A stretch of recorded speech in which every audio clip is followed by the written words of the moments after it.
करथिया रजिया महादेव अब घर बांधब कहिया। भवानी शिव सकरथिया रजिया महादेव अब घर बांधब कहिया। अब घर बांधब कहिया महादेव अब घर बांधब कहिया। अब घर बांधब कहिया महादेव अब घर बांधब कहिया। भवानी शिव सकरथिया रजिया महादेव अब घर बांधब कहिया। भवानी शिव सकरथिया रजिया महादेव अब घर बांधब कहिया।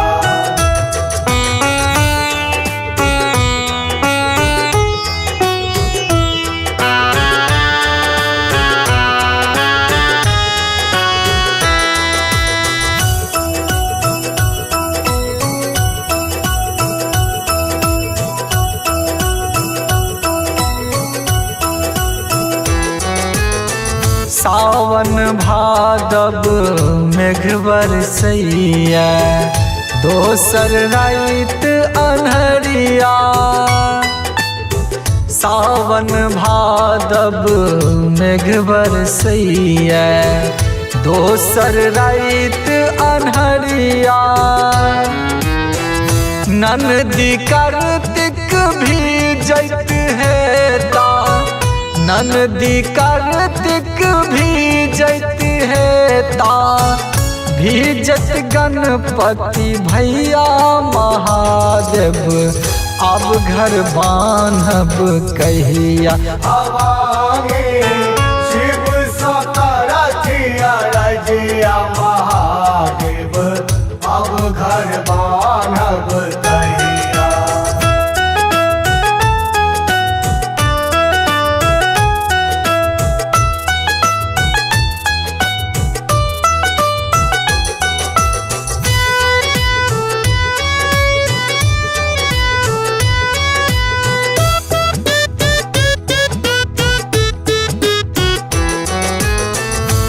श्मशान में रात बितायब लाज लगैया हमरा।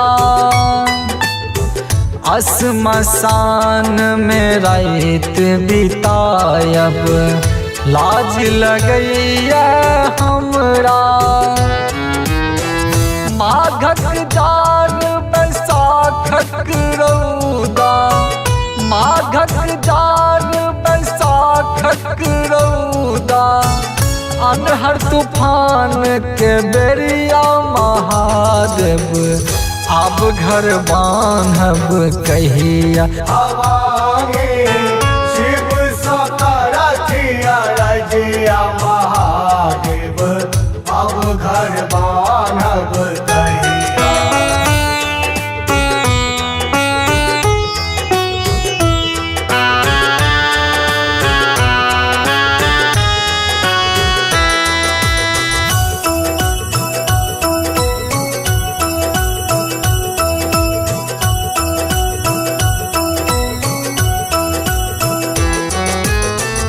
अनकाल अहाँ दानी बनल छी अपना लेल भिखरिया। अनकाल अहाँ दानी बनल छी अपना लेल भिखरिया। दुखक भार कतेक दिन सहबै दुखक भार कतेक दिन सहबै। बात बुझब अब कहिया महादेव अब घर बांधब कहिया।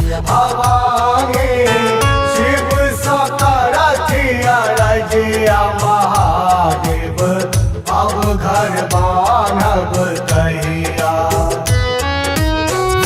अब घर बांधब कहिया महादेव अब घर कहिया, अब घर बांधब कहिया महादेव, अब घर बांधब कहिया भवानी, शिव सकरथिया रजिया महादेव, अब घर बांधब कहिया।